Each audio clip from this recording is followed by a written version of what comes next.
Boris Johnson's controversial former advisor Dominic Cummings claimed on Saturday that he had held talks with Rishi Sunak about a secret deal to help the Prime Minister in the upcoming election. The revelation could anger Tory MPs who see the head of the Vote Leave Brexit campaign as a polarizing figure who turned violently against Johnson after he left Downing Street. In a post on his Substack blog, Cummings said he had had two conversations with Sunak, the first in 2022, shortly after Sunak became Prime Minister, and then again last July. According to Cummings, Sunak wanted a secret deal in which Cummings would win the election and Sunak would promise to lead the government seriously after the election. Downing Street confirmed that Sunak had spoken to Cummings but stressed that no offer had been made. A Downing Street official said it was a general conversation about politics and the election campaign. No job was offered. Cummings said the price of helping to build a political machine to destroy Labour and win the election was prioritizing issues such as the nuclear weapons scandal, natural and man-made pandemics, the Defense Department procurement scandal, artificial intelligence and other technological skills, and the flawed government structure that they began to address in 2020 but that Boris abandoned, according to the Times. However, Cummings said in his blog and the post that Sunak had decided against the deal he proposed and instead wanted Johnson's former advisor to work secretly on policy and communications, promising in return that Cummings could clarify his priorities after the election. Cummings rejected this suggestion. Sunak's political opponents have already criticized the Prime Minister over the talks with Cummings. Jonathan Ashworth, Labour's shadow paymaster general, said, "Realistic Rishi Sunak is asking the wrong question if he believes the architect of Boris Johnson's failed term, who broke standstill agreements, is the answer." Or lockdown, not standstill. Cummings became Johnson's top advisor when he became Prime Minister in 2019. He was at his side during the surprise 2019 election victory, which was the Conservatives' biggest election victory since the 1980s, and was based on the promise of "Get Brexit Done." In November, in an interview with Nadine Dorries, a staunch ally who had just published a book about the political murder, as she puts it, of the former Prime Minister, Johnson accused Sunak of being a puppet installed at the direction of Cummings. Revelations about the talks between Cummings and Sunak could further escalate the tensions within the Tory party and influence discussions about Boris Johnson's policy course and leadership. It remains to be seen how the situation develops and whether further information about this secret agreement comes to light. The British are expected to elect a new lower house in October after 13 years of Conservative government, and a change is likely. But Labour is also struggling. 2024 will be a busy year for the UK because there will be this election, and as I said, most likely in October. Prime Minister Rishi Sunak will shortly give the starting signal for the election campaign, and this means that the country faces a long, costly and grueling political battle. And it's not even exciting because the result is actually already quite certain. After 13 years of chaotic politics by a constantly divided Conservative Party, a disappointing Brexit, a costly corona pandemic for the state, and more PR than real policy, the public is longing for a change. If an election were to be held now, according to Politico's polls of polls, Labour would be ahead with 43% of the vote and the Tories would be far behind with 24% of the vote. So there will be this election in a bad time for the Tories. And although the unwritten constitution sets the date at the discretion of the Prime Minister, Rishi Sunak has already made up his mind in one respect.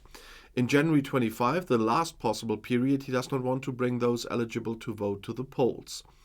And speculation is now focused on October, as I said, or even on May. But at least one thing is certain, according to more than this one pollster, namely the election outcome. For around 2 years, all polls have shown the Labour Party under Keir Starmer to be up to 20 to 25 percentage points ahead of Sunak's Conservatives, who have ruled the country since 2010. In the British majority voting system, this gap would amount to a landslide victory for the opposition. But those around Starmer always point out that things could always go wrong. Really? Well, we will see. But will they be possible to mobilize people? It has been more than 30 years since more than 3/4 of those eligible to vote went to the polls. And since then, participation has often only been around 60%, especially when the polls predicted a clear outcome, as is currently the case. The fear is that the disillusionment with politics that is widespread on the island cuts across all camps. Unwelcome news is also coming out of the opinion researchers' focus groups. According to this, Labour leader Keir Starmer is considered somewhat presentable, but does not generate any enthusiasm. And is the party base following along?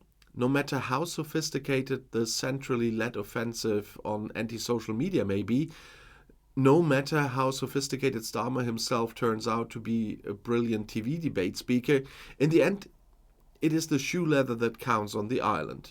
Traditionally, the British expect their local party leaders to visit during the election campaign, often with the respective candidates in town.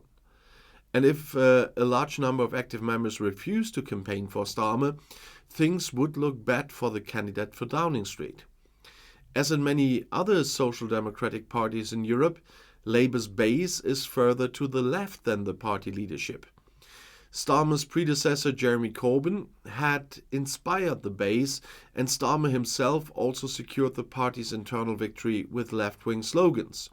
Since then, he has focused more on swing voters in the middle, talking about fiscal discipline, joining forces with Joe Biden's US government, and limiting immigration, all topics that make the party's people look long-faced. And most recently, he outraged the party left with praise for the Iron Tory lady Margaret Thatcher. Like the former Prime Minister, he's pursuing a mission to change the country. But maybe the party right also complain, but what is the mission here? Starmer must offer change, no ifs and buts. That's the belief of John McTiernan, who formerly advised former Prime Minister Tony Blair. And how do the Muslims behave? In around 36 inner-city constituencies, the Labour majority rests on the votes of this growing minority of now around 4 million people. Many among them are repelled by Starmer's state-supporting rhetoric in the Gaza war. Instead of Israel's right to self-defense and humanitarian breaks in the constant bombardment of the densely populated area, they are calling for an immediate ceasefire. But does this lead to permanent alienation from the party is the question. The local elections in May will provide an initial answer. And the other question is, will there be a U-turn in Scotland, a successful one? Because a lot depends on voting behaviour in the north and west of the island. After 16 years in power and the change from the scandal-hit Nicola Sturgeon to the pale Humza Yousaf, the Scottish National Party, the SNP, remains in crisis. Instead of the single lower house mandate that Labour won in 2019, the Labour Party under regional leader Anna Sawar is expected to win 1 or 2 seats this year, which would make Starmer's task in England much easier. Or will there be a Conservative renaissance? Well, that's unlikely. The governing party's reputation has been severely damaged by the long-term Brexit chaos under Theresa May, the lockdown parties under Prime Minister Boris Johnson, and the narrowly avoided financial crash under short-term Prime Minister Liz Truss. Voters hardly listen to the Tories anymore, and that's the thought of John Curtis from Glasgow's Strathclyde University.